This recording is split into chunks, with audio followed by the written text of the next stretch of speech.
Welcome, episode 1 of AST Mini Podcast. I'm gonna get right into it. I got my package from Autism Movement Project finally because DHL lost it, and I'm missing a shirt too that they're gonna send. So that's what I was waiting for. Because to recap, Monte Leon Invitational fundraiser, I hit my goal. My goal was $230. I got $266 in between donations and product sales. So thank you guys for those who donated, for those who commented, those who shared, those who liked, and did everything in their power to help me in the cause, which in turn directly impacts Autism Movement Project so they can help people that truly need it.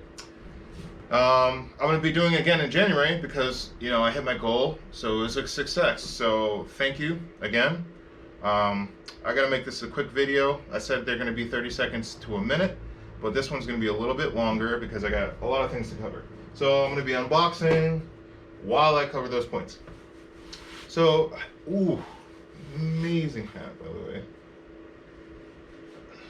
This is perfect. I wear a lot of black and white, as you can see. But I encourage everyone to really find a cause that they find appealing or they find important to them. This is Heather Forest Green, by the way. That's right, Heather Forest. Yeah, Heather Forest Green. Wanted to switch it up. Too much black there's nothing wrong with that. But anyway, getting back to what I was saying. Find a cause that is appealing to you. Whether it affects you personally or affects someone you care about personally, or it just interests you. Like how I came across Autism Movement Project was I was scrolling through Instagram and I have a background in personal training. I did it for a little under 4 years, certified, and I was doing that full time, and I met a lot of different people. One person that really put an impact on my career and the way I think about people in my future was one of my clients when I worked at a YMCA for my first personal training job. He was always punctual, the hardest working. He was the best. He was one of, if not the best, clients that I ever had.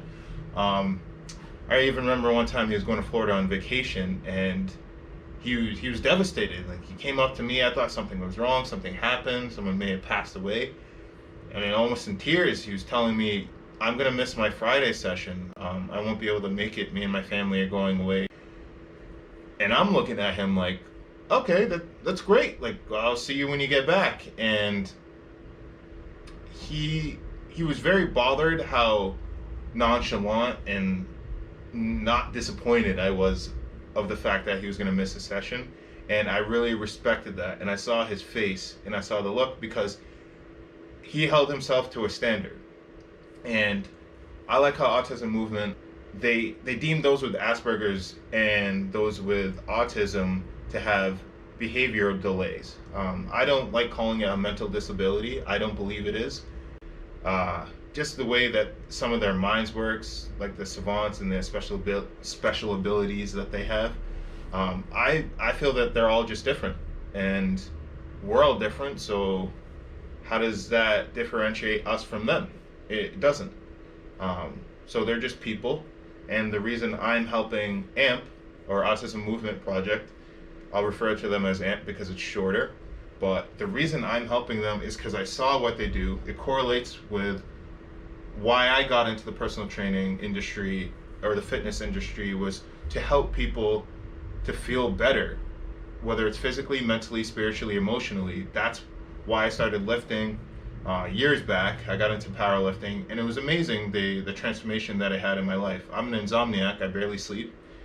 So I get a lot of work done because I don't sleep, but it affects me throughout the day. But when I started lifting and I was seeing how it brought everything back to a homeostasis level, I said, man, I gotta tell someone about this.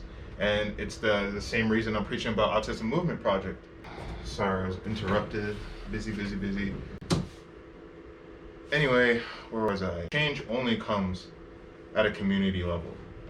It doesn't come when you have big government. It doesn't come from big organizations. It comes from when you help your neighbor across the street mow his lawn, or whatever it is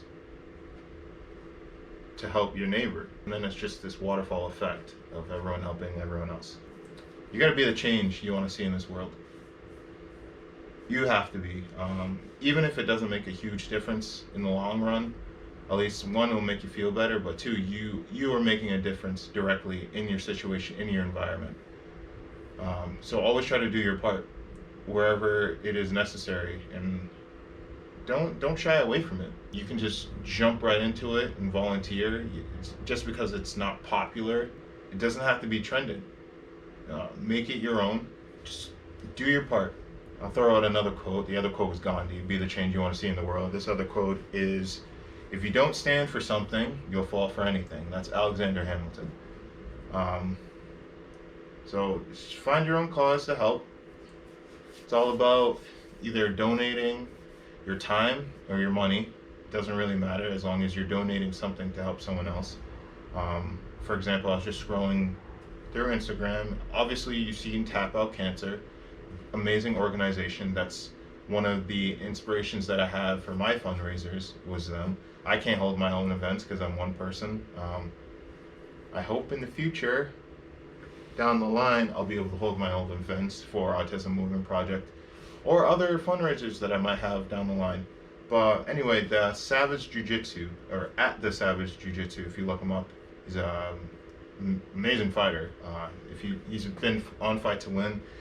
He's the middleweight or the light heavyweight champ. I forget what division he's in, but he posted something about fighting for kids. The one thing I do have to say is when you find a cause to go support it is definitely do your research. Always look into it because you never know.